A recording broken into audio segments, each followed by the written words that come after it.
Buenas tardes a todos y a todas, bienvenidos, hombre, que no me he puesto las luces, a un nuevo episodio, a una nueva sesión online de academiawordpress.com. Hoy, con la increíble y apasionante compañía de Pablo Moratinos. Pablo, buenas tardes, ¿cómo estamos? Muy buenas tardes, pues aquí estoy encantado de la vida de estar pues en el primer Academia WordPress de.com de enero para mí. Es verdad Sí, que eso ya te ha iba a habido decir, otros, pero el para año mí. no... Sí, sí. ¡Hala! Y se hizo la luz. Fogonazo. Efectivamente, este es el primer... bueno, voy a bajar un poquito la intensidad, no vaya a ser que incluso me vaya a poner moreno y todo en el día de hoy. Es la primera sesión online con Pablo Moratinos este año, es cierto. Como sabéis, Pablo Moratinos es Growth Data Lead en Product Hackers. Su especialidad es la analítica, entre otras muchas cosas, que lo sepáis, porque no... A ver, no solamente es carpintero o fontanero. Aquí don Pablo sabe absolutamente de todo relacionado con WordPress, con comercio electrónico, con analítica, creación de contenidos, con su pasado guerrillero en el mundo del audiovisual, también sabe de esto mucho. Cierto. Mejor, fuimos monjes antes que... ¿Cómo era?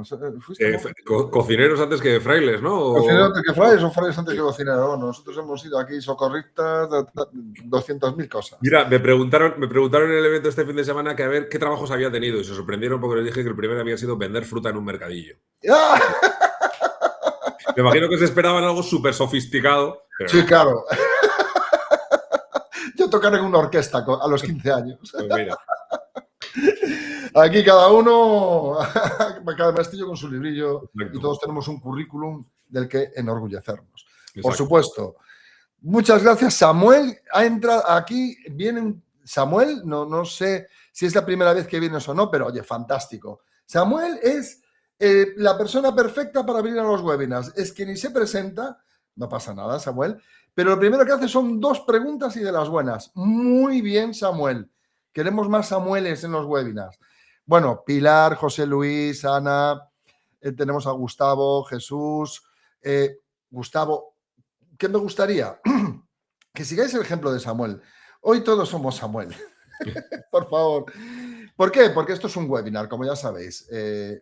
Si quisiéramos que Pablo os diera una lección sobre lo que vamos a hacer hoy, que es pues, los embudos de conversión en GA4, bueno, pues grabaríamos un vídeo, lo subiríamos a YouTube o id a verlo cuando queráis y ya está. Entonces aprovechad, por favor, que esto es un webinar y podéis hacer preguntas en directo. Y ahí está la cosa. Haced preguntas en directo, que es lo más importante. Y Pilar dice, lo más importante no es por dónde empezar, no es dónde empezaste, sino en lo que te has convertido o convertirás. Efectivamente, Pilar. Efectivamente. Sí, aquí cada uno comenzó haciendo lo que pudo. Y mira ahora. Pues aquí estamos. Sí, señor. Bueno, que no me voy a enrollar poco más, porque lo importante es lo que viene ahora con Pablo. Estuvimos este fin de semana en WordCamp Zaragoza. ¿Qué tal, Pablo? Cuéntame, porque tú estuviste por allí. Yo lo siento, chicos, no pude ir. Pero cuéntanos, Pablo, ¿cómo fue? Pues mira, fantástico por una parte, porque se abrió el evento el mismo viernes con el WordPress Campus Connect, que es un espacio fantástico para toda la gente que está empezando en el mundo WordPress. Y había muchos estudiantes del grado medio de desarrollo de aplicaciones web, gente de estudiantes de máster de marketing online y cosas así. Y estuvo fantástico porque tuvieron una serie de charlas de presentación y está muy bien ver a gente nueva en eventos WordPress, a gente joven, con preguntas muy interesantes, porque son preguntas muy distintas de las que nos hacen normalmente, muy orientadas pues, a cómo es el futuro, cómo se van a ganar la vida, cuánto tiempo se tarda en tener un sueldo digno viviendo de WordPress. Mira. O por qué WordPress es gratis, cosas que ya damos por hechas, ¿no? Y estuvo muy bonito, la verdad es que me encantó. Fue una experiencia que fue tan bonita que voy a intentar poder asistir al próximo Campus Connect que haya cerca de donde esté yo, porque la verdad es que fue una experiencia preciosa. Y el día de la WordCamp, pues como siempre en Zaragoza, muy bien, ¿no? Muy, muy entrañable, con muy buena gente, porque el equipo de Zaragoza es muy amplio y es una maravilla. Muy bueno. Y luego con charlas muy interesantes, ¿no? La verdad es que estuvo muy bien. Porque están pasando muchas cosas en WordPress últimamente. No solamente cosas relacionadas con la inteligencia artificial, sino cosas muy interesantes como la Interactivity API y cosas así que nos van a traer en el futuro funcionalidades increíbles, ¿no? Con WordPress. Y estuvo muy bien. Fantástico, Pablo. Gracias por el resumen. Un saludo al equipo organizador de WordCamp Zaragoza. Para aquellos que no lo sepáis, las WordCamp son eventos que por un coste mínimo de entrada está prácticamente subvencionado por los patrocinadores, etcétera, y Central. Tienes eso, un día de charlas, un contributor day, la comida incluida, regalos. Es fantástico, pero independientemente de lo que incluye la entrada, lo más importante es el tipo de networking que puedes hacer. Exacto. Ese tipo de preguntas que te puede responder gente como Pablo, que está allí presente. Y luego el contenido, las charlas. Ir allí a ver a la gente de la que quieres escuchar y aprender algo y al mismo tiempo poder charlar con alguien como Pablo, o como mi compañero Evan Tobiensen, que anduvo por allí en el booth, nuestro noruego favorito y compañero nuestro de equipo, que te van a brindar una información pues muy personal, porque trabaja en WordPress desde hace muchos años y muy importante si quieres desarrollar tu carrera aquí. Es importante para tu agencia o para ti si eres freelance, si eres estudiante o si quieres hacer una web sobre ornitología y has escogido WordPress, por poner un ejemplo. Bueno, ahora sí que ya voy a cortar. Perdona, una cosa, Mon, que Más. quiero destacar una cosa muy interesante que yo creo que es una oportunidad, sobre todo para la gente que nos sigue, que va a las WordCamp o que piensa en ir en algún momento, y es el tipo de personas que suele estar atendiendo el set de WordPress.com, que son gente que son auténticos expertos en WordPress, todos, y que pueden resolver problemas técnicos muy avanzados. O sea, me encantó la gente lo que se acercaba a preguntarles y cómo Evan y cómo Damián, que es que son dos cracks. Es que además vaya dos. Es que claro, es que es gente que está haciendo WordPress, o sea, es gente que está construyendo WordPress. Y entonces me parece que es una oportunidad increíble de conocer a esas personas y es que no creen que es un, no sé, el equipo de ventas. No, es que es la gente que está haciendo WordPress. Con lo cual es a quien mejor puede responder preguntas y dudas a los que se acercan a la WordCamp respecto a los servicios. Y lo digo porque es que es mucho nivel la gente que solemos tener ahí en el set. La verdad es que es verdad. Muchas gracias, Pablo. Ole, que habló de mis compañeros y no lo hice yo. Ay, Dios mío. Pero es verdad, la gente que estamos trabajando en WordPress.com, en otros proveedores de hosting también, pero somos los que tenemos contacto directo y además Automatic es el mayor contribuidor a nivel mundial de WordPress.com. Fantástico. Bueno, pues, oye, voy a insertar esta pantallita que hay por aquí. Vamos a ver, traga. ¿Qué tenemos? ¡Oh! ¿Por qué empezaremos por aquí? ¿Qué será?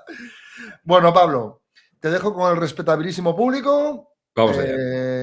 Yo sigo por aquí y atento a todo lo que pueda ocurrir atendiendo el chat. Muy bien. Adelante. Perfecto. Gracias. Venga, pues vamos allá. Hoy vamos a hablar de los embudos de conversión en Google Analytics 4. Tengo una introducción muy ligerita sobre el tema, pero no voy a poner diapositivas, vamos a meternos en el barro directamente. Vamos a entrar de lleno en los embudos y, como digo, voy a hacer un pequeño onboarding muy ligero para que todo el mundo sepa de lo que estamos hablando. Y para ello, como caso práctico, como demostración, vamos a utilizar la web, la Google Merch Store, que es el e-commerce, que a partir del cual Google Analytics 4 genera una propiedad de demo, una propiedad de prácticas, donde podemos jugar un poco con los datos que tienen dentro. Está muy bien. Tiene algunas limitaciones, porque lógicamente no somos los administradores de la propiedad, pero para lo que vamos a hacer hoy podemos trabajar de manera perfectamente cómoda. Y la web es básicamente un e-commerce muy convencional, en el que tenemos pues algunos productos de merchandising de Google. Como veis por aquí vamos a tener algunos widgets con pequeños, pues con enlaces a páginas de listas de productos. Pues por ejemplo, podemos navegar por marca y ver los productos de merch de la propia marca de Google, la de YouTube, la de Android. Mira, la de Gemini, no me había fijado en que ya tenían aquí productos de merchandising de Gemini. A ver qué tienen aquí. Bueno, pues bolsas, lanyards y cosas así, ¿no? Gorras y tal. Pues bueno, para estar ahí a la última y convertirse en un verdadero Google maníaco. Y cuando ves un producto de estos, pues simplemente, si entramos dentro, pues podemos ver que tenemos aquí pues un e-commerce convencional, ¿no? Unas imágenes destacadas, una descripción, tallas, un añadir al carrito. Bueno, es un e-commerce normal y corriente. Con la particularidad de que Google comparte de manera pública el acceso a esta propiedad de esa cuenta, la propiedad de analítica de esa cuenta, o por lo menos una propiedad vinculada con esa cuenta. No sé si es la que utilizarán ellos a nivel de análisis de marketing, sobre la que podemos trabajar de manera libre, ¿vale? como lectores, como consultores de analítica de data. Con lo cual, es con la que vamos a trabajar hoy. Para poder hacer las exploraciones de los embudos de conversión, lo primero que tenemos que entender es qué son las exploraciones. Dentro del panel de control de Google Analytics 4, donde tenemos el menú principal, con página principal, que es donde estamos ahora, la colección de informes, que es donde tenemos los informes predefinidos. Después tenemos las exploraciones y finalmente la información publicitaria, ¿no? El rendimiento de las campañas. A nosotros nos interesa la sección de explorar, que es donde nos vamos a encontrar pues, con las exploraciones de Google Analytics 4. ¿Qué son las exploraciones? Bueno, pues las exploraciones son algo así como el laboratorio de Google Analytics 4, ¿no? Mientras que los informes estándar, los que hemos visto aquí arriba, mientras que los informes estándar pueden estar organizados, por ejemplo, en adquisición, interacción, etcétera, ¿no? Son como familias de informes. Estos informes estándar te dan una foto fija, por decirlo de alguna manera, y sobre todo información agregada, ¿no? Información muy agrupada. Por otra parte, las exploraciones nos van a permitir algo así como interrogar al dato crudo, ¿no? A poder atacar el dato con toda la flexibilidad que nosotros queramos. La idea es que su función principal es precisamente un análisis ad hoc, un análisis específico del tipo de negocio, del tipo de producto digital con el que queremos trabajar. No sirven habitualmente para la monitorización diaria de KPIs, de indicadores de clave de desempeño, de métricas de negocio, sino que están más bien pensados en descubrir por qué suceden las cosas, ¿no? Cuando detectamos un comportamiento que nos llama la atención, pues con una exploración profundizamos de alguna manera en su análisis. Entonces, dentro de las exploraciones nos vamos a encontrar con que tenemos aquí pues algunas posibles plantillas de ellas. Ya veis que tenemos unas cuantas. Luego tenemos también el acceso directamente a la galería de plantillas, que básicamente tiene las mismas que hemos visto en ese slider que acabamos de ver. Y luego algunos ejemplos de aquí de casos prácticos por sectores. La verdad es que me gustaría que hubieran trabajado más en potenciar esta galería de plantillas, pero no es así. Lleva mucho tiempo ya que está en este estado. Pero en nuestro caso yo voy a trabajar con una exploración en blanco. Y a partir de ella lo que vamos a hacer es crear un embudo de conversión. Si os fijáis, en esta tercera sección tenemos ya la exploración de embudos de conversión y esto ya viene con algunas métricas, dimensiones, pasos del embudo definidos. Yo prefiero trabajar en blanco para que veamos desde cero cómo se construye y así no pasamos por alto ninguna de las secciones, ni yo me pierdo, ni vosotros dudáis de si están ahí habitualmente o no. Pero si queréis empezar a trabajar con datos y empezar a jugar sin tener que montar un embudo, pues podríais utilizar esta exploración por defecto. Yo, como os digo, voy a utilizar la exploración en blanco. Y vamos entrando. Y lo primero yo creo que es explicar qué es un embudo de conversión. Porque vamos a hablar hoy de embudos de conversión, pero ¿qué es lo que son exactamente? ¿No? Pues un embudo de conversión o una exploración de funnel es embudo en inglés, es una técnica de análisis que vamos a encontrarnos, como hemos visto en el módulo de exploraciones, que nos permite visualizar los pasos que siguen los usuarios para completar una tarea y dónde abandonan. Una de las principales características de los embudos de Google Analytics 4 es que son retroactivos, que nos permiten ver datos que ya han sucedido. Es decir, no necesito configurar un embudo y esperar a que se llene de información para verlo, sino que yo puedo explorar o puedo generar un embudo de algo que ya pasó, que ya sucedió en el pasado y ver cómo puedo acceder a la información o qué es lo que me describe la información que vimos ahí. Además, los embudos son bastante flexibles y están basados íntegramente en eventos. Esto es una característica que no tiene por qué ser una ventaja, sobre todo si habéis trabajado, si sois un poco old school y trabajasteis con la versión anterior de Google Analytics 4, con Google Analytics 3 o más conocido como Universal Analytics. Ahí los embudos de conversión eran un poco distintos. Ha cambiado el asunto y ahora únicamente se pueden construir con eventos. Entonces, vamos al lío un poco. Una de las primeras cosas importantes es trabajar, y espero que se vea bien. No sé si merece la pena que amplíe un poquito más la pantalla ahí, no lo sé, para que veáis un poquito mejor. Si acaso en algún momento, lo voy a dejar así, que yo creo que es suficiente para ver bien los textos, y si acaso en algún momento igual reduzco un poquito la resolución para que lo podamos ver mejor, porque los embudos pueden llegar a complicarse de alguna manera. Entonces, como primera recomendación, yo os invito siempre a escribir un nombre de la exploración, porque luego se van generando un montón de exploraciones que son exploración sin título, y no sabes ni lo que es. Y te obliga a ir cargando, y hay momentos en los que Google Analytics 4 pues, va bastante despacio, sobre todo cuando coincide con el momento, con el pico de máxima actividad en Estados Unidos, pues a veces se nota que va un poquito más lento. Entonces yo os recomiendo que utilicéis nombres de exploración lo suficientemente, no sé, significativos como para que no estar haciendo pruebas abriendo cosas, ¿no? Entonces, embudo, conversión, Merge Store, por ejemplo, ¿no? Vale, una vez que tenemos el nombre, tenemos que especificar el periodo que vamos a analizar. En este caso, pues yo voy a poner, por ejemplo, los últimos 90 días para tener suficientes datos. Y a partir de aquí deberíamos empezar a traer toda la información con la que vamos a querer trabajar en nuestro embudo. Y voy a ir hablando de cada uno de los apartados, un poco, dándonos un poco contexto de qué son y para qué nos sirven a nivel de construcción. Lo primero, los embudos de conversión de Google Analytics 4 trabajan con usuarios, ¿vale? Y os va a llamar la atención que no vamos a poder cargar métricas para que se reflejen dentro de nuestro embudo porque la métrica es número de usuarios y ya está. Lo que siempre representa un embudo de conversión de Google Analytics 4, insisto, es los pasos que han ido siguiendo unos usuarios. Y por tanto, la métrica que va a ir analizando es el número de usuarios que tenemos en cada paso. Y esto es fundamental.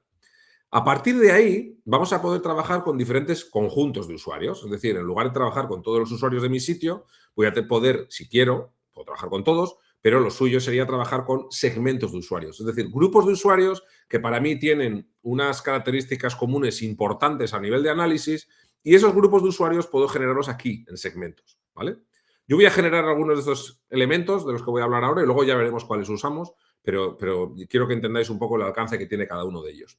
Cuando yo voy a construir un segmento, puedo utilizar algunos de los segmentos que aparecen en forma de plantilla. Como veis, aquí tenemos algunos interesantes, como puede ser, no sé, tráfico de pago y tráfico directo, por ejemplo. Fijaros que tráfico de pago ya me está diciendo aquí que son todos aquellos usuarios que han llegado en una sesión a través de un canal de pago, ¿no? Pues en este caso podemos ver que es pues, el shopping de Google, la búsqueda de pago de Google Ads también, la búsqueda el pago en redes sociales, otras herramientas de pago pues, en publicidad en YouTube, la red de Cross Network, que es campañas de publicidad de Google que suelen aparecer dentro de medios de comunicación y cosas así, en periódicos y tal, ¿no? Y esto de audio, pues que me imagino que será de, no sé, de podcast y cosas así, no lo sé muy bien. Bueno, pues una vez que yo identifico una serie de segmentos como estos que aparecen aquí en mi plantilla, puedo insertarlos en mi informe, traerlos al informe como una herramienta con la que voy a trabajar después. Fíjate que mi informe todavía no pinta nada, porque yo todo lo que cargo en esta primera columna son elementos con los que luego voy a configurar el embudo. Pero traerlos aquí no implica que vayan a estar dentro del embudo todavía. Estos segmentos podemos ver cómo están construidos. Simplemente haciendo clic en este botón le vamos a editar y aquí podemos ver cómo se ha construido un segmento. Podemos ver que está utilizando una dimensión para la que ha añadido una condición. En este caso, la dimensión grupo de canales predeterminado de la sesión le ha dicho que puede tener los valores de Pay Shopping, Pay Search, Pay Social, etc. Y nos está diciendo que dentro del periodo de análisis que he definido antes de 3 meses, del 30 de octubre al 27 de enero, hay 22.000 usuarios que están dentro de este segmento. Ya me puedo hacer una idea de la cantidad de usuarios que tenemos. Esta estructura viene bien, o esta función de editar un segmento viene bien, cuando tú quieres generar un segmento parecido a uno que está en una plantilla, pues lo cargas de la plantilla y luego si quieres lo modificas, ¿no? O podríamos haber venido aquí y cargar un segmento de manera manual. Me vengo a crear un segmento y yo digo que voy a trabajar con un segmento de sesiones y voy a incluir aquellas sesiones cuya categoría de dispositivo, por aquí tenemos categoría de dispositivo, coincida exactamente con mobile. Aquí está. ¿Vale? ¿Esto qué va a ser? Puedo poner aquí el nombre del segmento, mobile. Esto lo que va a hacer es que cuando yo aplique este segmento solo voy a ver aquellas sesiones de aquellos usuarios que hayan estado navegando desde móvil. ¿De acuerdo? Podría hacer, hago este segmento y si queréis podría hacer un segmento complementario a este, que podría ser, por ejemplo, de nuevo, sesiones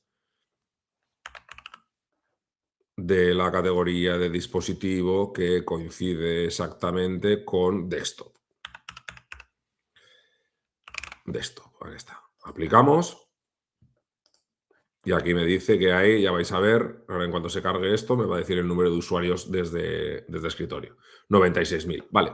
Ya tenemos aquí 4 segmentos, ¿vale? No estamos trabajando todavía con ninguno de ellos, pero ya los tenemos cargados para utilizarlos luego cuando necesitemos. Vale, vamos a trabajar con las dimensiones. Voy a ponerme por aquí una chuleta, me he preparado una pequeña chuleta para que no se me olvide ninguna y que luego podamos ir rapidito. Y en cuanto a las dimensiones son, digamos, atributos sobre los que nosotros vamos a querer detallar un poco más el embudo de conversión. Por ejemplo, vamos a importar la dimensión categoría de dispositivos. Ya sé que la tenemos en los segmentos, pero quiero enseñaros diferentes maneras de analizar cómo funciona un funnel en mobile y en desktop, por ejemplo. Vamos a añadir también la dimensión país. País, muy bien, que es una dimensión que tiene muchos valores y por eso me resulta interesante, porque luego vamos a ver cómo reorganizar funnels en los que tenemos que trabajar con muchos valores. La dimensión navegador del usuario, el browser, y la dimensión primer grupo de canales.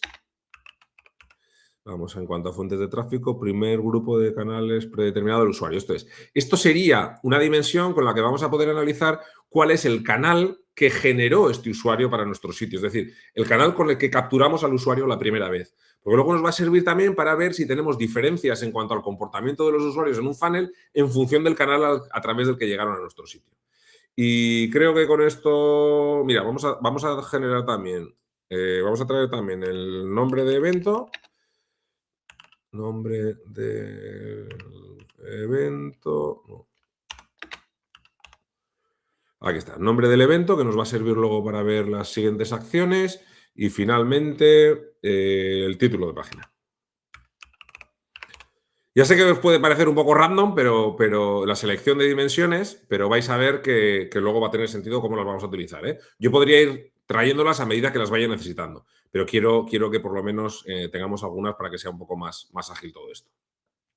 Vale, una vez que tenemos esto, lo que tenemos que decirle ahora, fijaos que ya tengo algunos elementos con los que trabajar en mi visualización de datos. Después lo que tengo que hacer es escoger cuál va a ser esta visualización. En este caso, yo lo tengo ahora en técnica de formato libre, que es la plantilla que vamos a utilizar, y en este caso tendríamos que escoger la de exploración de embudos de conversión. Al seleccionarla, veremos que la configuración cambia ligeramente. Voy a quitar esto, que se me ha generado aquí. Y ahora tengo algunos aspectos que están exclusivamente relacionados con los embudos de conversión, que ahora los vamos a ir configurando. Es importante también recordar que en el tercer área de trabajo es donde se va a desplegar la visualización que he escogido, en este caso el embudo de conversión. Y desde aquí podría generar otras exploraciones de otro tipo, ¿vale? Formato libre, cortes, segmentos, rutas o tiempo de vida, ¿vale? De momento lo dejamos así, luego ya veremos si generamos alguna de alguna forma útil. Vale, ya tenemos una técnica de exploración de embudos de conversión con embudos de conversión, en este caso, estándar. Ahora cuando lo generemos veremos cuáles son los embudos de conversión por tendencias. ¿Qué es lo más importante de un embudo de conversión? Pues fundamentalmente los pasos de ese embudo, esta sección de aquí. Entonces vamos a empezar a trabajar en la generación de los pasos del embudo que quiero analizar en mi e-commerce. Y voy a empezar primero con una exploración o con un embudo muy sencillito y luego vamos a ir viendo cómo lo vamos a ir complicando para acceder a la información más relevante, ¿no? O más profunda. Entonces, lo primero, vamos a empezar con el primer paso y en mi caso va a ser cuando un usuario inicia sesión en nuestro sitio. Cuando un usuario entra en un sitio web, lo primero que hace es recibir o enviar una señal que se llama Session Start. Esa señal indica que un usuario ha iniciado sesión y vamos a empezar a recoger datos sobre él. Entonces, yo le llamo a ese primer paso inicio de sesión y aquí lo que hacemos es definir cuál es la condición con la que nosotros queremos identificar este paso. Y como os he dicho antes, las exploraciones, los embudos de conversión de GA4 están basados en eventos. Por tanto, lo que vamos a hacer es engancharnos en cada paso de los eventos que ya se están registrando en nuestro sitio. Obviamente, esos eventos o bien van a ser eventos automáticos o bien van a ser eventos que nosotros hayamos definido en la instrumentación de nuestro sitio. En el caso de un e-commerce hay una familia de eventos más o menos preestablecidos de los que tenemos que colgarlos nosotros, pero también podría ser que en la naturaleza de vuestro negocio vosotros hayáis definido una serie de eventos específicos y podáis acceder ahora a través de esto. Si no sabéis cómo crear eventos en vuestro sitio, os recomiendo que echéis un vistazo al curso de Google Tag Manager que creamos aquí en esta santa casa. El curso de Google Tag Manager lo tenéis en YouTube, es un curso gratuito. Y ahí vais a tener algunas clases específicas sobre cómo crear eventos personalizados mediante Google Tag Manager para Google Analytics 4. Si estáis trabajando con un e-commerce, tenéis toda la instrumentación del e-commerce completa.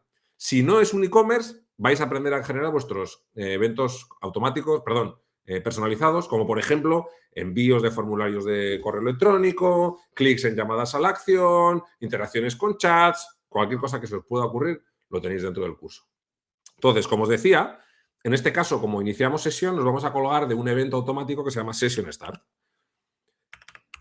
Aquí lo tenemos, ¿vale? Es un evento que se recoge automáticamente en Google. Entonces, ¿qué pasa? Que cada vez que un usuario active un evento de tipo Session Start, directamente se considerará que ya está en el paso 1. En este periodo del 30 de octubre al 27 de enero tenemos 130.000 usuarios que han activado este evento. Ya tenemos el paso 1. Vamos con el paso 2. Vamos a añadir el paso 2 y en este caso vamos a utilizar, pensad en el journey, la experiencia que tiene o el viaje que hace un cliente en un e-commerce, un paso obvio es el de vista de una página de producto. Cuando nosotros hemos entrado esta página donde se me habla de la camiseta esta de Gemini, esto es una PDP, una página de producto, página de detalle de producto. Entonces, en estas páginas, cuando un usuario entra aquí en un e-commerce, el evento que identifica que estás en una página de producto es un evento de tipo View Item, vista de elemento, ¿no? O vista de producto. Entonces, si yo sé que un usuario ha disparado un evento de tipo View Item, pues ya sé que está en una PDP. Ya tengo otro paso definido. Porque esto solamente pasa en las PDPs. Vamos al último paso. Un usuario que ha visto un producto en una PDP, lo añade al carrito, ve el carrito, inicia su proceso de compra en el checkout y finalmente termina comprando. ¿Vale? Ponemos ahí compra. ¿Qué pasa cuando un usuario ejecuta la compra? Pues que se activa otro evento predefinido o no es personalizado, pero que tiene un nombre reservado ya en Google Analytics 4, que es el evento de Purchase. ¿Vale? Aquí lo tenéis.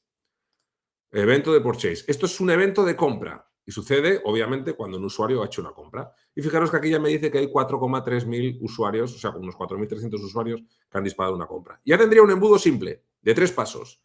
Usuario entra en mi sitio, usuario visita página de producto, usuario compra. Y aplico. Y automáticamente ya se genera la primera visualización de mi embudo.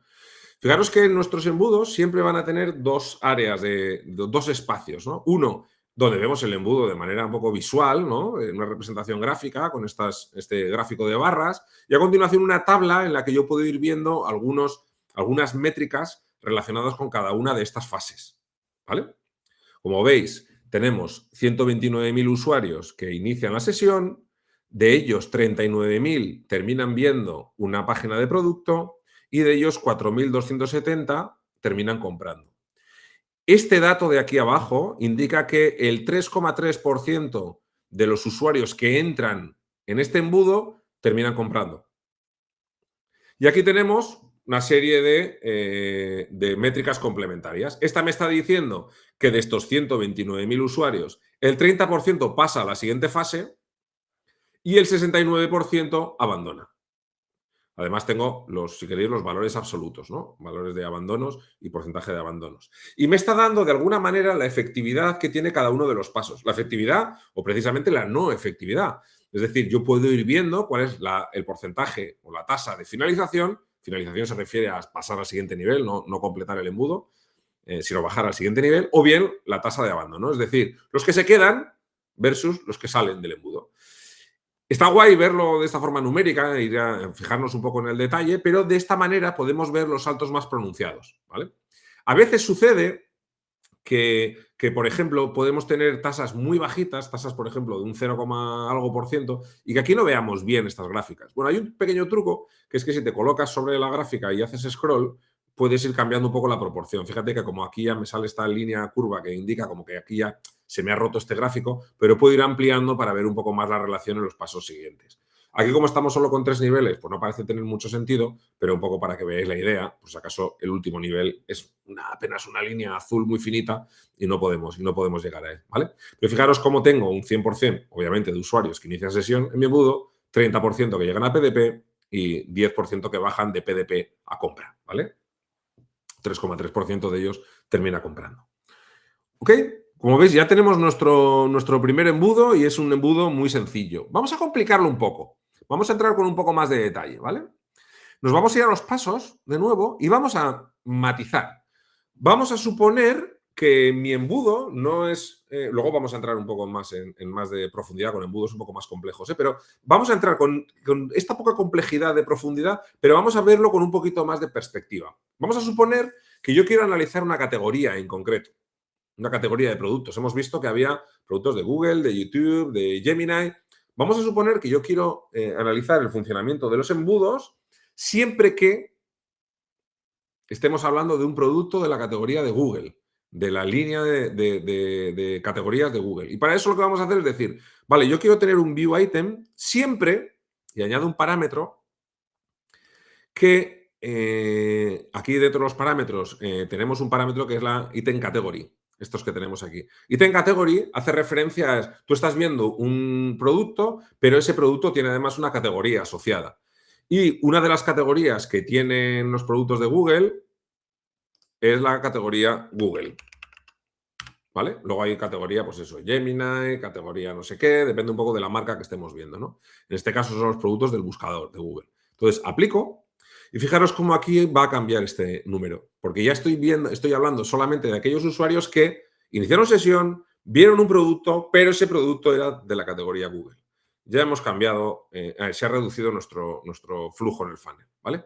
Y en el purchase vamos a decir, fijaros lo que podría pasar, ¿eh? Usuario entra, ve un producto de Google, a continuación sigue navegando, ve un producto de Gemini y termina comprando un producto.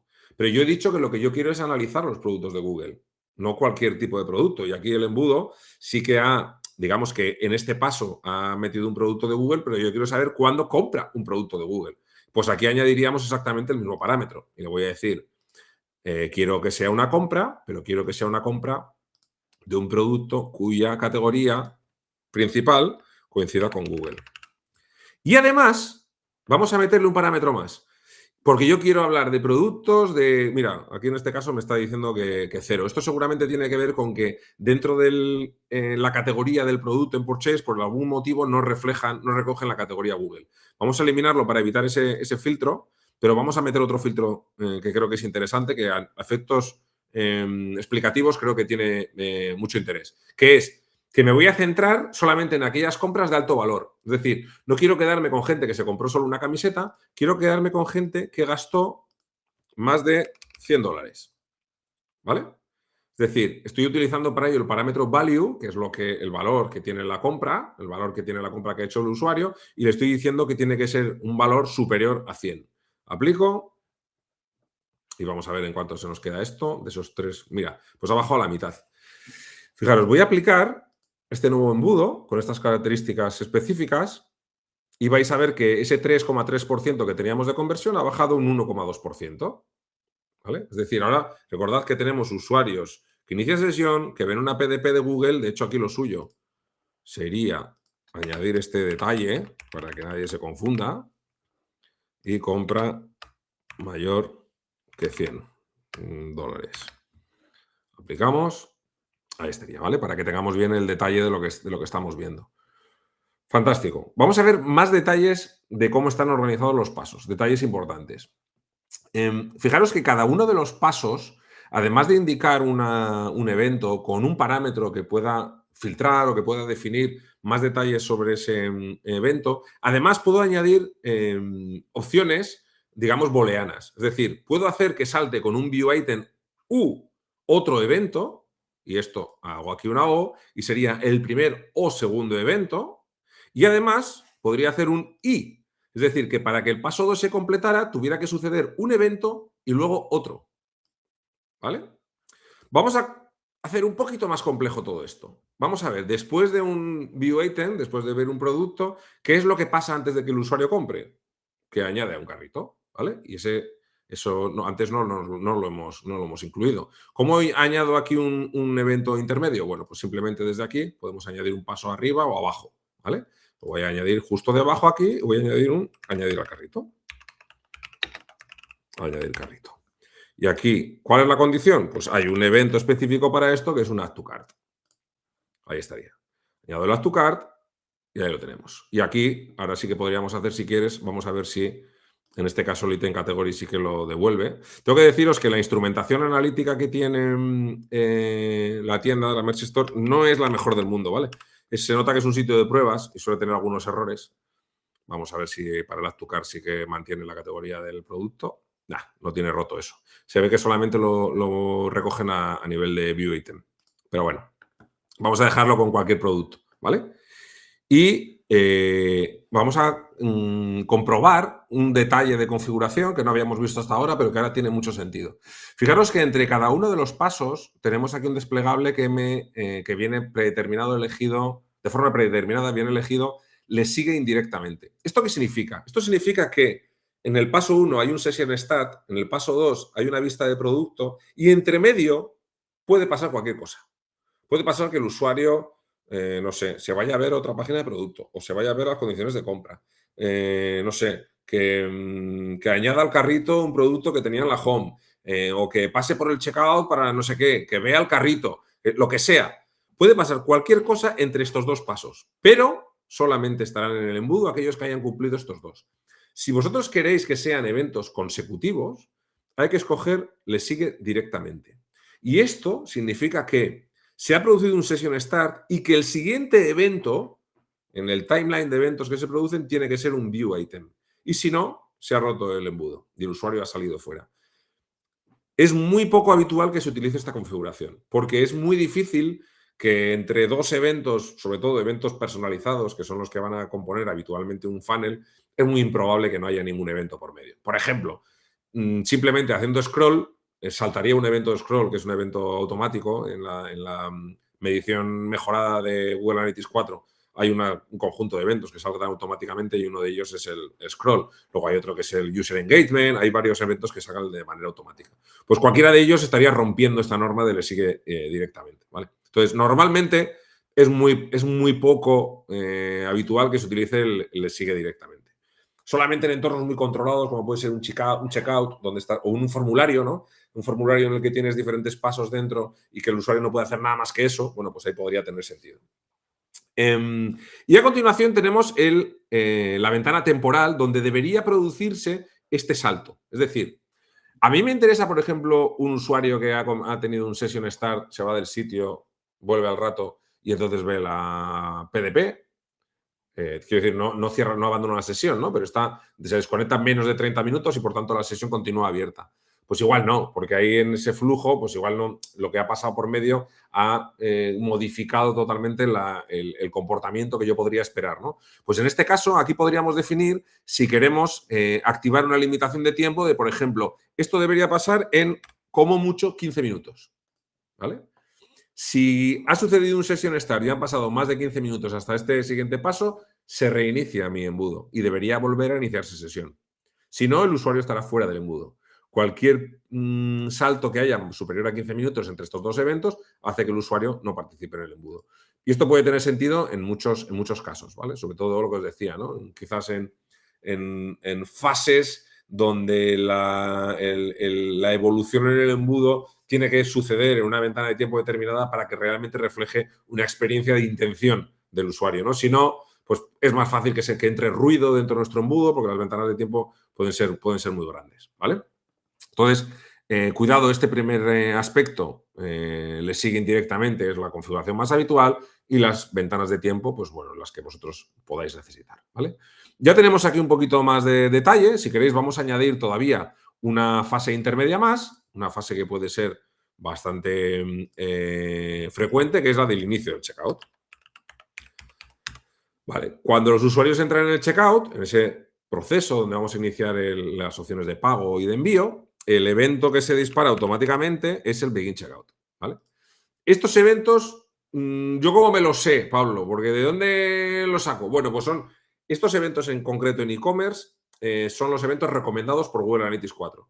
Si hacéis una búsqueda rápida en la documentación de Google Analytics 4, ponéis eventos recomendados GA4. Os va a salir un listado con todos aquellos nombres que están reservados para este tipo de cosas. Y aquí vais a tener todos ellos. Pero en el caso de que tengáis un e-commerce instrumentado, deberíais ir a vuestra guía de etiquetado y comprobar ahí cómo se llama cada uno de los eventos que queréis registrar. De otro modo, otra opción sería venir a la configuración de vuestro Google Analytics 4. He abierto otra ventana para no perder la exploración. Y aquí, dentro del apartado de administrar, venir a la sección de eventos recientes. Y desde aquí, bueno, ahora no estamos viendo nada aquí porque no sé por qué. Últimos 28 días. No sé si es que me he salido de la propiedad, a ver. No sé si me he salido de la propiedad, pero no importa. Os lo enseño con una de las mías.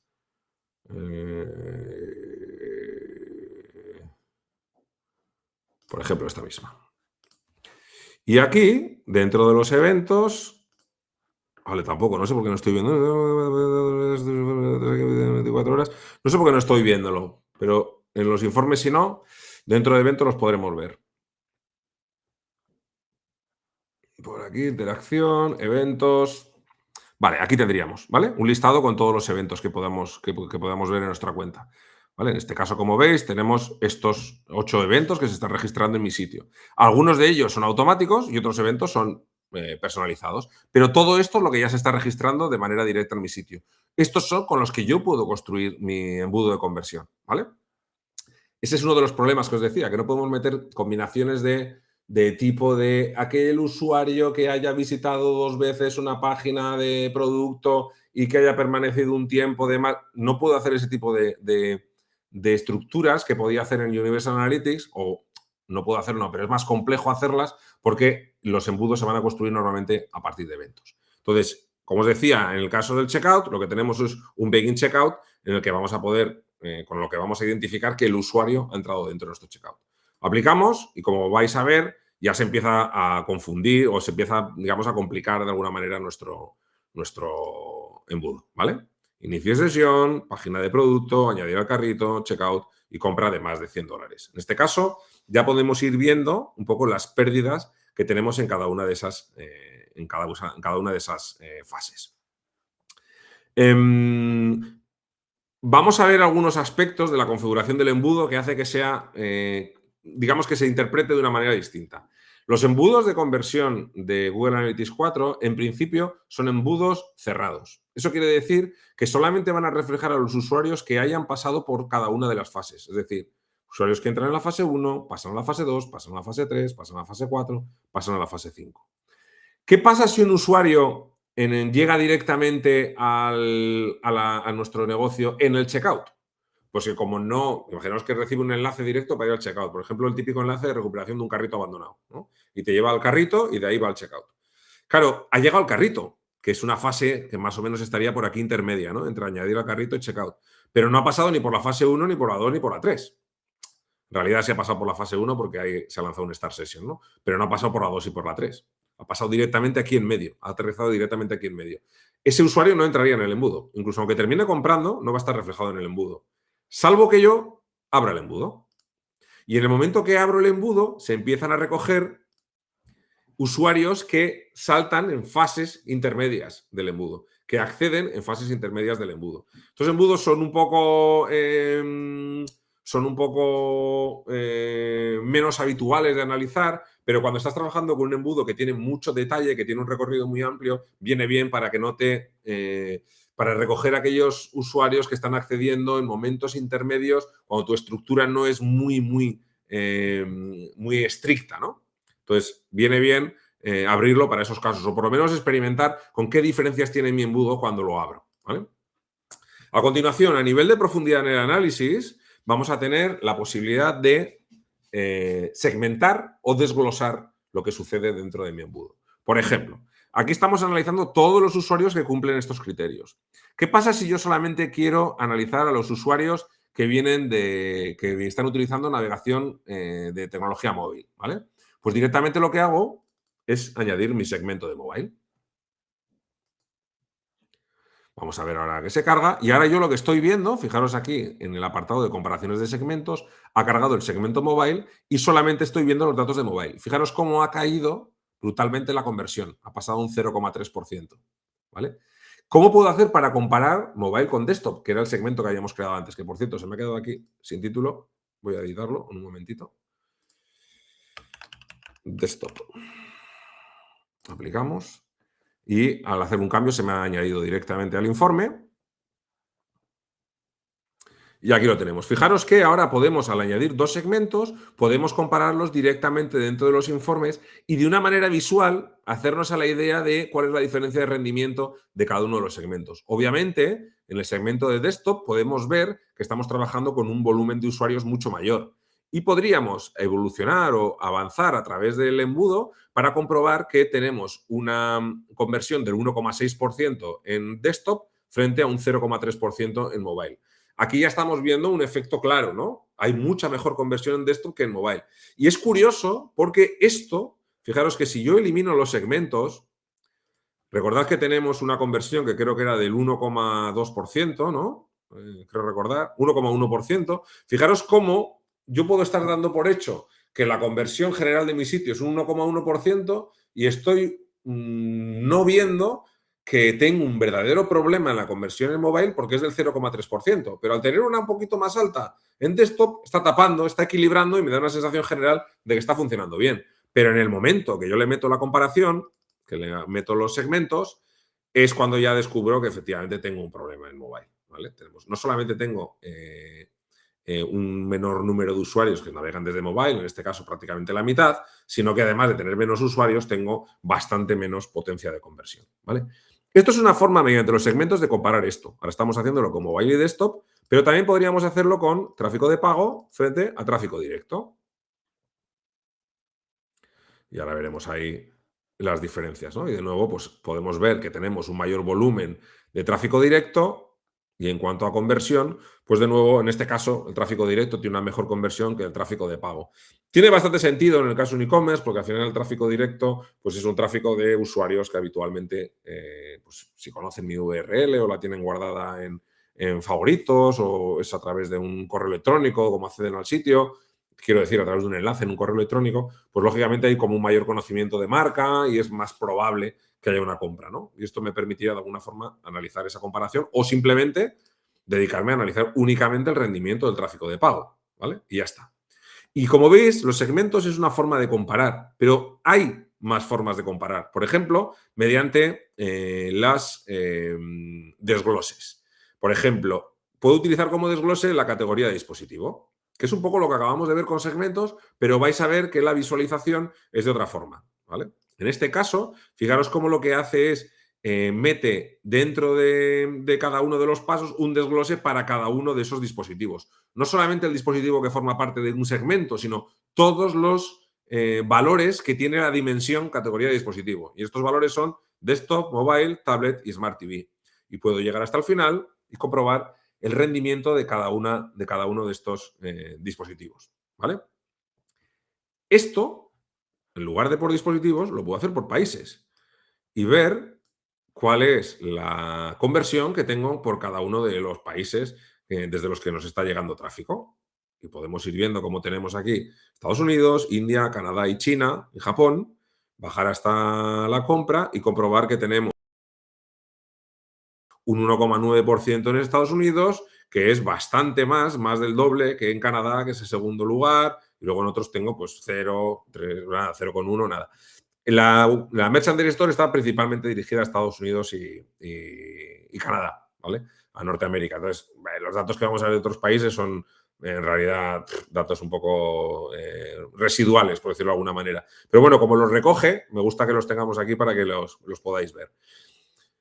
Y alguien me puede decir, bueno, ¿y por qué veo solo 5 valores de la dimensión país? ¿No acceden desde ningún otro país? Bueno, pues veo 5 porque está definido aquí. Pero yo aquí puedo profundizar o puedo crear que el desglose tenga más campos, hasta 15 campos. Y si yo añado esos 15 campos, veréis cómo para cada uno de los pasos del embudo lo va a desglosar en los 15 países que tengan mejor rendimiento. Fijaros cómo empiezan Estados Unidos como antes, pero ya veo por aquí México, Brasil, Filipinas, Australia, Indonesia, Vietnam, ¿vale? Y eso para cada uno de los pasos, de tal manera que yo podría comparar todos ellos, ¿vale? ¿Qué pasa si yo solamente quiero ver los datos de, no sé, 2 países, por ejemplo, Estados Unidos y Canadá? Bueno, pues para eso lo que tenemos es la posibilidad de utilizar un filtro. Me voy a filtros y los filtros me van a permitir cargar cada una de las dimensiones que tengo aquí seleccionadas. A veces hay gente que me dice, es que no puedo filtrar por no sé qué dimensión. Bueno, pues eso es porque no la has cargado previamente. Primero tenemos que cargarla. Entonces, yo voy a meter ahora un filtro por país y voy a decir que solamente solamente me muestre aquellos valores de la dimensión país que coincidan con la expresión regular. Voy a poner aquí United States barra Canadá. Canadá. Fijaros que esto es una expresión regular, es una expresión de tipo regex, y cuando utilizamos una barra de estas, lo que significa es que puede ser el primer valor o el segundo. Aquí podría meterle, por ejemplo, si queréis, mira, para que veáis un poco el uso también, Brasil, ¿vale? Para que tengamos los tres. Y aplicamos. Entonces, ahora lo que vamos a ver es el desglose por países, pero solamente para estos 3 países. Fijaros que sería, si no siendo Brasil uno de los países que tiene mayor cantidad de usuarios, sería difícil que lo pudiéramos visualizar en un bloque de 3, 4 países, porque solamente se nos va a mostrar los que más usuarios tienen. Pero cuando aplico el desglose por país y además el filtro por país, solamente veo esos. ¿Qué pasa si no tengo el desglose por país? Que veo el de esos 3 países acumulado. Como veis aquí, van a cambiar los datos,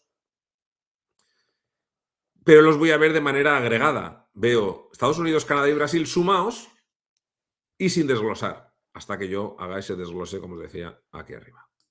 ¿Vale? Para que veáis un poco la diferencia que hay. Más cosas que puedo hacer aquí. Voy a quitar los desgloses porque si no esto empieza a convertirse ya en un guirigay importante. Así nos quedamos con un embudo más simple. Y vamos a ver una función más avanzada también, que es la de mostrar el tiempo transcurrido. Y esto nos va a enseñar el tiempo que está pasando por cada una de las etapas, ¿vale? El tiempo de media que transcurre en cada una de las etapas. Vais a ver que en el caso de la Merch Store vais a ver que tenemos datos como loquísimos. Y esto es porque, como son páginas de prueba, donde todo el mundo hace experimentos y cosas así, hay tiempos muy largos, ¿no? Pero normalmente vais a ver tiempos un poco bastante más cortos. Pero fijaros cómo tiene que ver esto en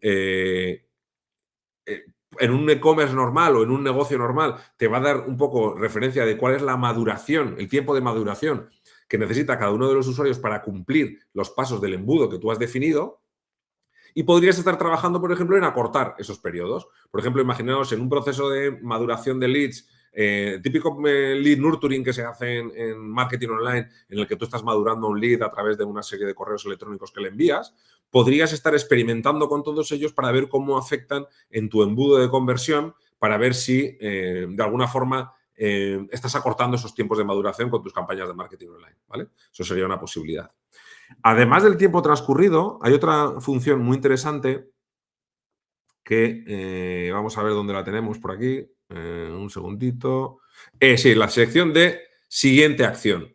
Nosotros podemos ver aquí que tenemos usuarios que han iniciado sesión y usuarios que han visto una PDP y que han añadido carrito. Pero ¿qué pasa con aquellos usuarios que han visto una PDP y luego no han añadido a carrito? ¿Qué están haciendo? ¿Vale? ¿Cuál es su siguiente paso? Bueno, pues para eso, en siguiente acción podemos importar cualquiera de las dimensiones que tenemos aquí, como por ejemplo la dimensión nombre del evento. Y esto, aunque a priori os va a parecer que no cambia nada en el gráfico, porque lo vais a ver igual, cuando nos coloquemos sobre el gráfico visual, sobre el gráfico de barras, fijaros lo que pasa.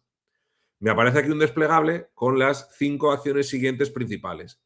Después del Start Session, 127.000 usuarios hicieron un page view, 868 no tuvieron una acción a continuación, 734 dispararon un evento de First Visit, 574 de New Recent Active User y 212 un View Item List. Un View Item List es una vista de página de lista de productos.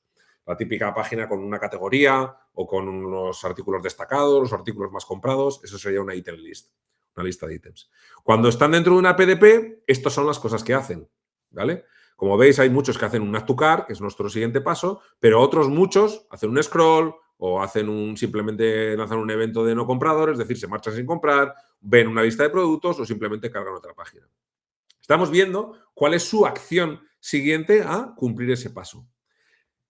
Esto os da idea del tipo de interacción, pero ¿dónde la hacen? Bueno, pues para eso, en vez de utilizar como siguiente acción nombre del evento, podemos utilizar como siguiente acción título de la página y ver qué página es la que visualizaron después del evento que define este paso. Por ejemplo, después del ver una PDP, 5.800 no realizaron ninguna acción, pero 4.879 se fueron a la página New Google Merch Shop, 3.238 a la Men's Unisex Google Merch Shop, 1.438 a la Apparel Google Merch Shop y 1.146 volvieron a la Home. Es decir, vemos que hay 3 que se fueron a otras subcategorías y otros tantos que se fueron a la Home. Es decir, tenemos, aunque no es exactamente una exploración de rutas, sí que tenemos una idea de en cada punto qué es lo que pasó. Ahora imaginad que tenéis un espacio, una landing, donde lo que queréis es una serie de sucesos que en esa landing recojan todos los eventos que tú esperas que hace el usuario, que puede ser llegar a la página, hacer scroll, hacer clic en un botón de llamada a la acción. Ese botón de llamada a la acción es un enlace con un ancla que te lleva a la parte inferior de la landing. Ahí tienes un formulario que lo rellenas y lo envías. Bueno, pues si cualquier usuario dentro de ese proceso hay un paso de ese embudo que se lo salta, a mí me gustaría saber qué es lo que hace. Porque probablemente esté interactuando con algún otro elemento de la página que le distraiga. Puede que, oye, descubras que después de que entre la llamada a la acción y rellenar el formulario, le ha llamado la atención unos enlaces a redes sociales que tienes en la parte de abajo, ha clicado en uno de ellos y se ha ido del sitio. Ahí tienes una fuga de tráfico. El funnel no solamente te va a decir que hay usuarios que no completan ese paso, sino te va a decir qué es lo que hicieron los que no lo completaron. Precisamente gracias a esos siguientes acciones, ¿vale? Entonces, esto me va a permitir detectar el motivo o inferir el motivo de algunas de esas fugas. ¿Ok?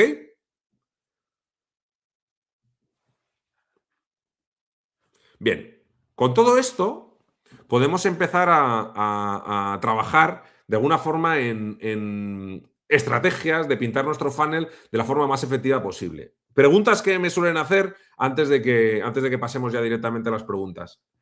Y me adelanto, ¿eh? ¿Qué diferencia tenemos entre utilizar segmentos, entre utilizar desgloses y entre utilizar filtros?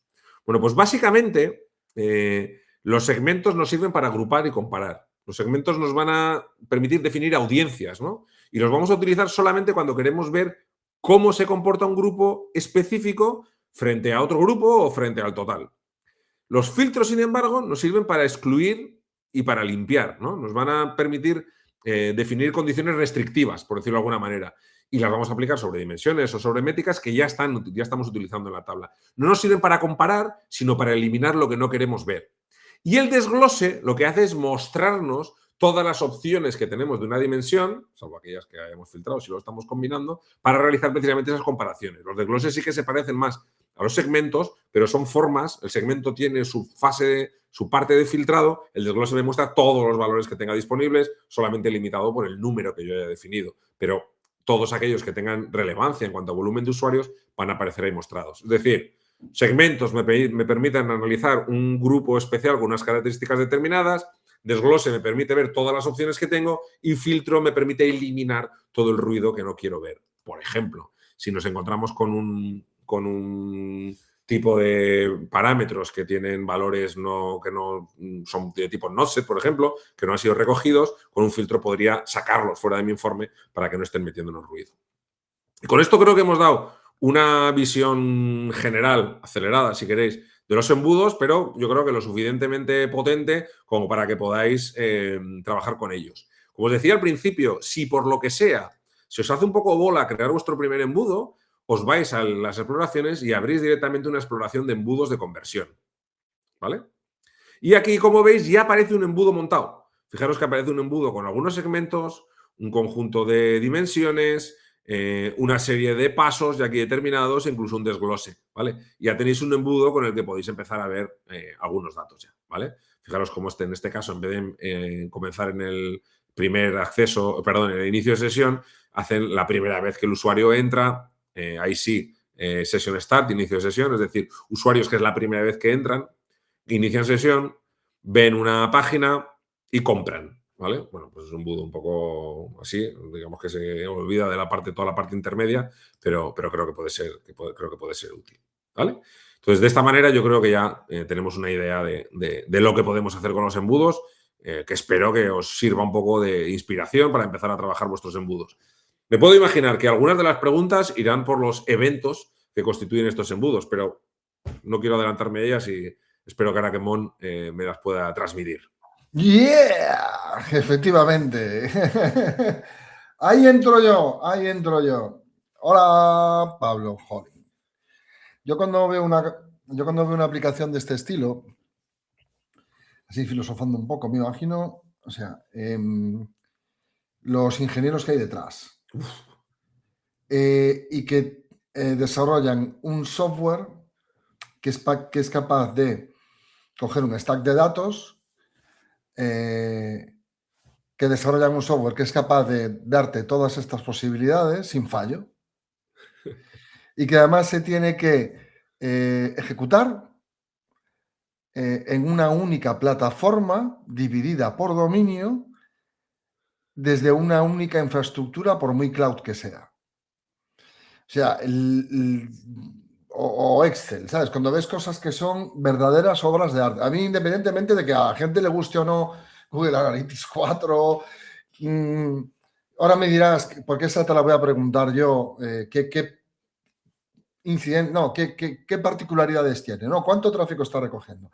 ¿Es el 100% de todo lo que pasa? ¿No lo es? Es decir, pero independientemente de esto, la complejidad o sea, y no sé ni cómo medirla, es que no me imagino ni la dimensión que tiene proyectar un software de este estilo y no me quiero imaginar el diagrama de base de datos ni las relaciones para poder mostrar todo esto así, en tiempo real, corriendo bajo una misma infraestructura, ya te digo, por mucha que tenga Google, que tiene muchísima, por supuesto. Es brutal. Es brutal. Y gratis. Y gratis.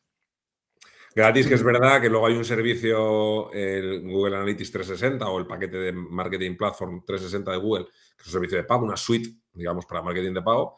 Haceros a la idea de que un Analytics 4 360 puede valer como $100.000 al año o así.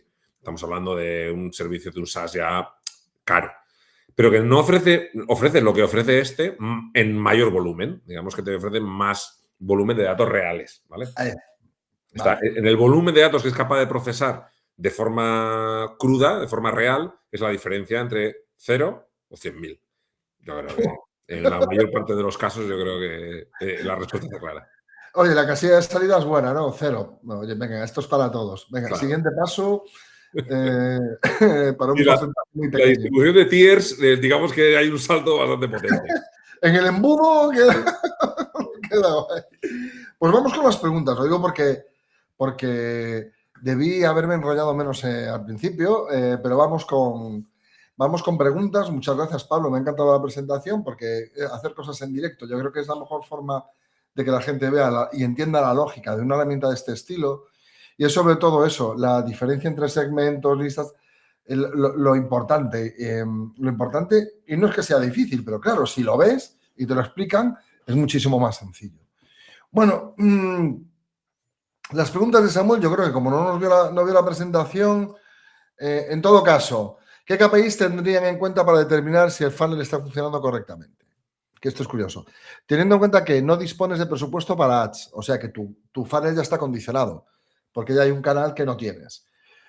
Si tienes tráfico web, tienes fantástico. Y eres un freelance de marketing digital, obviando lo básico que todos los profesionales ya solemos saber con respecto a KPIs y marketing generalmente. Es decir, entiendo que Samuel tiene una web en la que ofrece sus servicios de freelance, de marketing digital, no hace ads y lo único que tiene pues es tráfico web. ¿Tú qué KPIs pondrías ahí? ¿Qué tipo de funnel pondrías en marcha? Para cuando encontréis una situación como la de Samuel, que me parece una pregunta muy completa y muy interesante, o sea, me parece un punto de partida buenísimo. Gracias, Samuel, por la pregunta. Para mí siempre en cualquier proceso de este tipo, la principal pregunta que tenemos que responder es ¿cuál es el objetivo de tu página web? El producto que quieres analizar es una página web, fantástico. ¿Cuál es el objetivo de la página web? Si esta pregunta no te la has hecho a la hora de diseñar la web, es más tarde si te la vas a hacer cuando vas a analizar la web, ¿vale? Esto es como el SEO. El SEO se empieza a trabajar antes de empezar a diseñar la página web. Tienes que hacer ahí un research, que es un paso previo, ¿no? Entonces, normalmente tú cuando diseñas la web, la diseñas con un objetivo de negocio. Hay objetivos de negocio que puede ser simplemente, mira, acabo de darme a conocer, o sea, me estoy dando a conocer y estoy en una fase de branding. Pues obviamente ahí los KPIs será probablemente por la tasa o el número de visitantes nuevos, de nuevos visitantes que entran en tu sitio. Porque tú lo que quieres es que mucha gente nueva te conozca. Si tú quieres, si estamos hablando ya de un funnel, estamos hablando ya de un proceso en el que los visitantes del sitio cumplen una serie de pasos intermedios, como hemos visto en el funnel, ¿no? Entonces, yo supongo que ya estamos hablando de un proceso de conversión. En el caso de un negocio de este tipo, un negocio de consultoría, por ejemplo, ¿cuál es el proceso estándar que siguen los usuarios? Bueno, pues un usuario que llega a tu sitio, normalmente ve algún contenido a través, si estás haciendo SEO, pues probablemente tengas un blog o alguna cosa de esas, o tengas muy bien posicionado algún servicio. Entonces, el usuario llega a tu sitio, ve la página de servicios, se interesa en alguno de ellos, sigue un call to action, termina la página de contacto y te manda un formulario. ¿Para qué? Pedir tu presupuesto, pedirte una reunión y tal. Para mí, el KPI de éxito es el número de formularios que has recibido. Tasa de envío de formularios. Por cada 100 usuarios, ¿cuántos me han enviado formulario? Esa tasa para mí es la que está marcando el éxito. Y cada envío de formulario será la métrica que yo voy a poner en la parte inferior de mi funnel. Si quieres analizarlo luego de una manera, incluso luego qué pasa después de las entrevistas y todo eso, tendrás que hacerte un funnel un poco más a mano. Pero en lo que es en la experiencia web, terminará con el envío del formulario de correo. Entonces, ¿cuáles serían los pasos? Pues para mí, por ejemplo, usuario que llega desde tráfico orgánico, que visita el sitio, los sitios principales que tengo de captación de tráfico, que puede ser el blog, por ejemplo, ¿no? Como hemos visto. Que se va a ver mi página de servicios, que allí hace clic en un botón de llamada a la acción, que llega al formulario y que envía el formulario. Y tendríamos esos 6 pasos. Si quieres entrar en detalle, yo me daría un segundo funnel con todos los pasos intermedios que tengo dentro del formulario, para ver si algún paso del formulario está generando mucha fricción. Por ejemplo, imaginemos que tú quieres meter un paso en el formulario que indique cuál es el presupuesto de marketing que tiene esa persona para contratarte. Pues esto hay mucha gente que no lo quiere meter. Tú sabes que eso va a funcionar como filtro. Quizás incluso lo quieras utilizar precisamente para quitarte de encima a gente que no tiene dinero para pagarte o que está en una fase muy exploratoria y no quieres perder tiempo con ellos. Pero seguro que quieres medir el impacto que tiene esa fricción. Pues yo me generaría un embudo de toda la fase general y luego un embudo solo del formulario para trabajar la usabilidad del formulario, ¿no? Eso sería un poco los ejemplos. Y para mí, ese KPI de éxito sería el número de usuarios que terminan enviando el último formulario. Exacto. Fantástico, Pablo. Muchas gracias. Samuel tiene otra pregunta, pero no está relacionada con el tema. La dejaremos para el final si nos da tiempo. Okay. Gracias, Samuel, por la pregunta. Fantástica. ¿Hay alguien que quiere aprender los beneficios de WordPress? Esta la contesto yo a posteriori porque nos dejó el email. Muy bien. Además, pero vamos con Pilar. Pilar, ¿cómo distingo entre un embudo cerrado y uno abierto para detectar fugas reales? Nos pregunta Pilar. El embudo abierto o cerrado lo vas a ver aquí, en este botón que tenemos aquí, ¿vale? Ahora mismo mi embudo está cerrado y si lo abro, cambia a este nuevo estado. Esta es la diferencia. Vas a ver que vamos a ver diferentes valores aquí. Bueno, en este caso quizás en este embudo no, ¿eh? Pero en tu embudo vas a ver diferencia entre abrir o cerrar el embudo. Lo ves desde aquí, simplemente. Lo escoges tú como quieres visualizarlo. Si tu pregunta va más orientada a cómo debo de analizarlo, pues tú piensa en la experiencia de tu cliente. Si tu journey está muy, muy limitado por esto, y estoy pensando en el típico formulario de multipágina, ¿no? Tenemos un formulario que tenemos que ir resolviendo diferentes páginas. Por ejemplo, en los tarificadores, por ejemplo, de las empresas, de las agencias de seguros y todo este tipo de cosas, tú tienes como varios pasos, ¿no? Bueno, pues en ese caso eso es un embudo que deberías analizarlo de manera cerrada, porque nadie va a entrar en la página 3 del formulario, ¿no? Ahí lo analizaría de manera cerrada. Pero en una experiencia de compra donde yo tengo visita de PLP, visita de PDP, añadir al carrito, ver el carrito, iniciar checkout, introducir información de pago, información de envío, introducir información de pago y comprar. Estos son 8 pasos típicos de e-commerce. yo ahí lo haría abierto. Porque puede haber mucha gente que venga, por ejemplo, de un flujo de recuperación de carrito abandonado. Y ese te llega directamente a la fase de ver carrito. Claro que ¿Vale? sí, Y claro. me interesa. En ese caso, utilizaría un embudo abierto. Fantástico. Pilar, gracias por tu pregunta. Seguimos por aquí. Dejamos la pantalla por si acaso.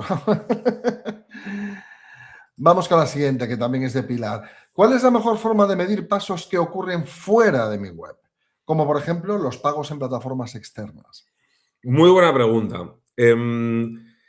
Las plataformas de pago más importantes, se me ocurre por ejemplo Stripe, casi un estándar, ¿no?, del sector, te permiten integrar el script de Google, algunas de ellas te permiten integrar el script de Google Tag Manager. Con lo cual, si tú tienes el mismo contenedor de Google Tag Manager en tu página web y en tu plataforma de pago, puedes hacer que las señales de Google Analytics 4 se envíen a tu propiedad desde cualquiera de los dos sitios. Incluso que haya una relación de señales entre que se puede identificar tanto al usuario que estaba en tu página en el momento que entra en la del el proceso de pago, en la pasarela de pago, que esté enviando una señal idéntica y que sepamos que es el mismo usuario. Y de esa manera, a efectos prácticos, para Google no ha salido de tu dominio. Digamos que Google Analytics 4 hoy en día tiene la capacidad de seguimiento multidominio. Yo puedo traquear una experiencia transdominio siempre que tenga la capacidad de poder insertar mi código dentro de esos sitios. ¿Vale? Y luego podría incluso separarla y decir, oye, mira, enséñame las fases que han pasado dentro de mi dominio y las fases que han pasado dentro del dominio de Stripe. Y podría verlo de manera segmentada, de manera separada. Pero si me interesa analizarlo como una experiencia conjunta, una experiencia continua, puedo hacerlo. Pero solamente con aquellas plataformas que nos permitan insertar el código de Google Tag Manager. Pues se me ocurre que esta es una buena forma también para elegir plataformas de pago. Es decir, Claro, si no quieres perder el control total de claro, lo que ocurre en tu tienda, ¿no? Y que, claro. Pensad que esto afecta mucho a todo lo que. Porque claro, hay muchas cosas. Hoy en día hay muchas cosas que pasan fuera de nuestra web. Por ejemplo, todo lo que tiene que ver con flujos de correo electrónico. Clavillo, Hashpot, todo este tipo de herramientas tienen sus propios flujos con cosas que pasan antes de llegar a la web. Esas cosas que pasan antes de llegar a la web las podemos traquear mediante este mismo sistema. Antes de que el usuario, es decir, nosotros podemos enviar señales. Y hay un último modo, pero que este es un poco más complejo, que consiste en utilizar, vamos a ver, Google Analytics 4 tiene un sistema que mediante URLs tú puedes enviarle señales. Es decir, yo puedo hacer que una señal se envíe a una URL concreta, incluso aunque no tenga Google Analytics 4 instalado en ese sitio, y esa señal incluya, por ejemplo, un evento. Y diga, oye, hay un usuario con un identificador determinado que ha ejecutado este evento en lo que sea el sitio. Y eso se añade a mi propiedad de Google Analytics 4. ¿Vale? Se llama protocolo de medición.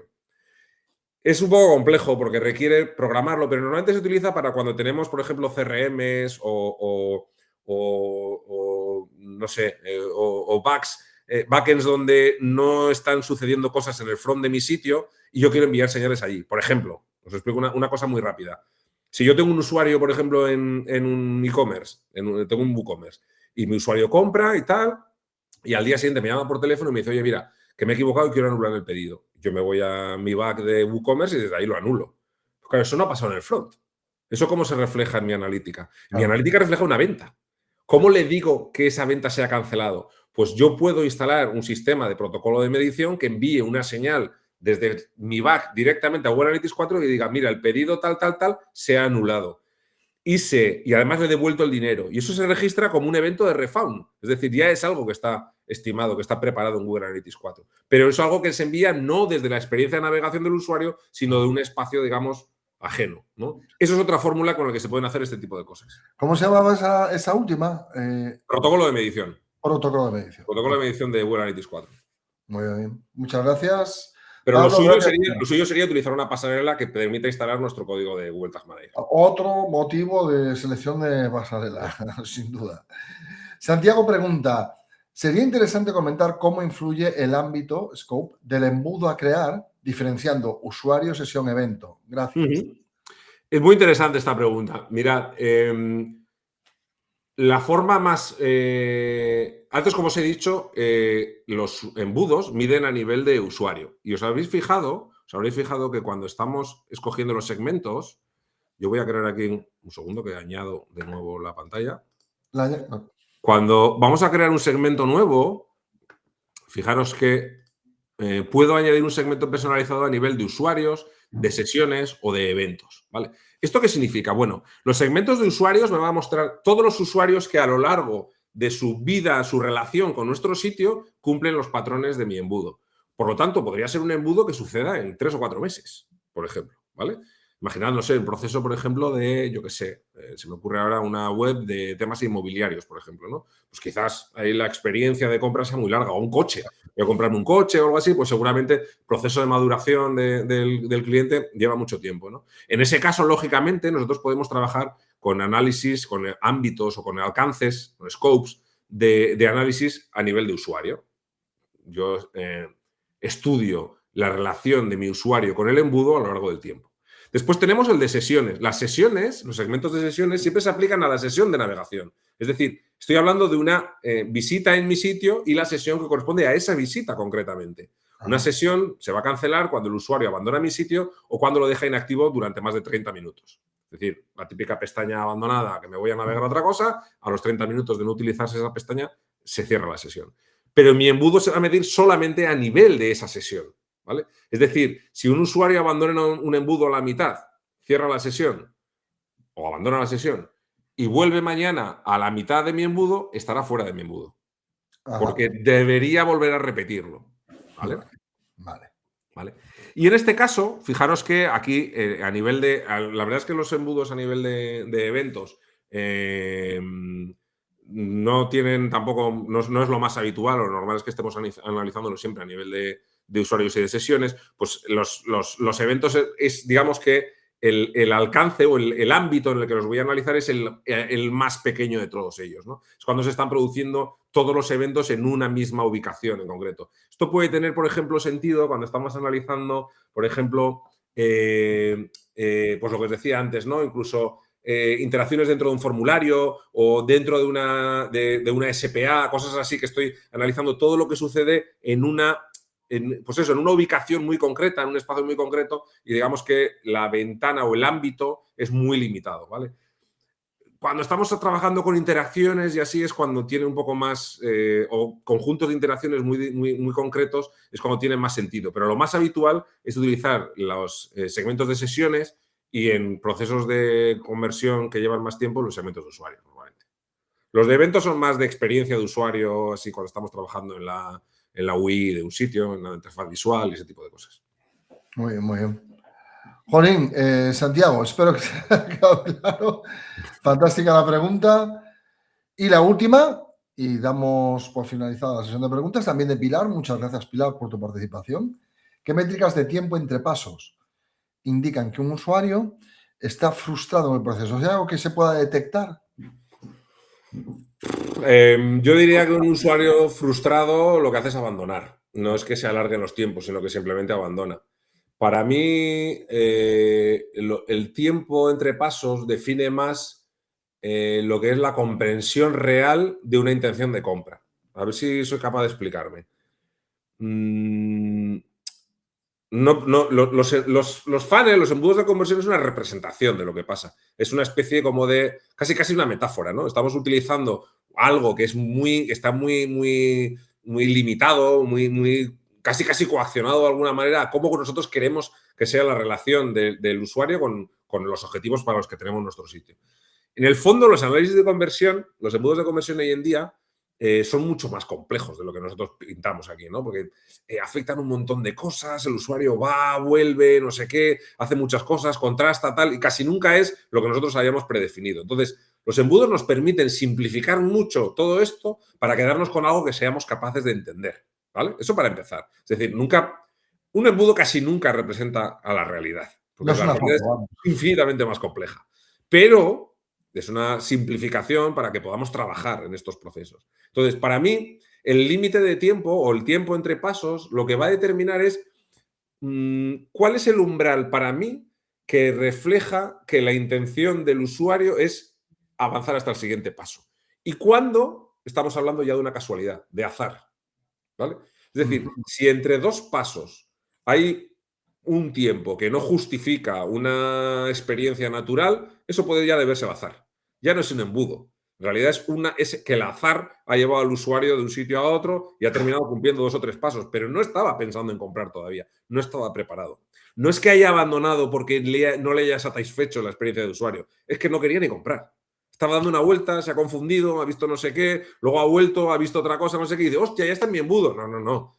Sigue explorando y sigue jugando, pero todavía no tiene una intención de compra. No abandona porque tu checkout no le haya convencido. No, es que no iba a comprar de todas formas. Entonces, ese tiempo muchas veces lo que hace es decir, joder, un usuario que realmente tiene una intención, seguramente tiene una pauta, un comportamiento mucho más, no sé, comprometido con el embudo. Yo os animo a que metáis límites de tiempo, los que para vosotros sean razonables en función de la maduración de la experiencia, ¿no? Estoy en una landing, joder, yo sé, me voy a suscribir a un CRM. Un CRM es una cosa súper compleja. Claro, seguro que en 5 minutos no me da tiempo a comprender todas las características. Pero yo qué sé, si me voy a comprar un producto rápido o voy a, no sé, estoy pensando, por ejemplo, en comprarme quizás voy a contratar un hosting para WordPress, por ejemplo, ¿no? Y estoy viendo las características, soy un profesional de WordPress, yo en 10-15 minutos tengo claro si ese hosting es el que me merece la pena. Probablemente el trabajo lo haya tenido que hacer antes, ¿no? Y cuando está ya en el checkout, yo eso ya lo tengo definido. Pues si el usuario ahí está manejando ventanas de tiempo superiores a 1 hora, probablemente el usuario está haciendo una comparación con otros proveedores, no sé qué, ahí tenemos que analizarlo, ¿no? Pero cada negocio, cada compromiso, incluso cada tipo de cliente puede tener tiempos de interacción distintos. Es un poco difícil de definir esto. Experiencias y comportamientos diferentes y cómo juntar y mostrar esto un funnel, ¿no? Algo que intenta simplificar lo que es la realidad con toda su complejidad. Muchas gracias. Podríamos ver un análisis que es muy interesante de esto que ha dicho Pilar, es ver qué diferencias de tiempos de conversión, de embudo, tenemos entre usuarios de diferentes canales. Los usuarios, por ejemplo, que llegan a través de Google Ads frente a los que llegan de Meta Ads, por ejemplo, ¿no? Y ver si, ostras, pues estamos viendo que la media de tiempo de conversión en Meta Ads es menor porque el usuario llega con un compromiso mayor al sitio y más intención de compra. Podría ser, por ejemplo. Exacto. Muy bien. Muchas gracias, Pablo. Hasta aquí las 2 preguntas que quedan no tienen que ver con esto, ya me encargo yo de ellas. Muchísimas gracias por la explicación, por los ejemplos, por las preguntas y perdón por la hora. No, hombre, no, ya sé que es un placer. Encantado. Muchísimas gracias a todos y a todas los que habéis estado aquí. Nos vemos el 11 de febrero con el primer webinar de SEO. ¡El primero! ¡Fin, jolín! Ya era hora, Moncho. Sí, sí, efectivamente, ya era hora y ya comenzaremos a partir de ahora a tener, pues yo creo que 3 o 4 webinars al mes, es decir, que prácticamente tendremos uno por semana. Entonces, espero que os haya gustado mucho, a mí me ha encantado. Esto está grabado, estará en nuestro canal de YouTube, yo creo que ya dentro de un par de horas, si no, mañana por la mañana. Y de nuevo, reitero mis gracias a Pablo por esta explicación, por ser capaz de explicar conceptos tan complejos de una forma tan sencilla y que todos lo entendamos, por tu paciencia con la tanda de preguntas. Y nada, aquí nos tenéis en la próxima sesión. Empezaremos con webinars de WPO, seguridad, diseño web, SEO y, por supuesto, Pablo con e-commerce, analítica y todo lo relativo a growth y marketing digital. Muchísimas gracias. Nos vemos en el siguiente. Chao, Pablo. Muchas gracias. Chao. Chao.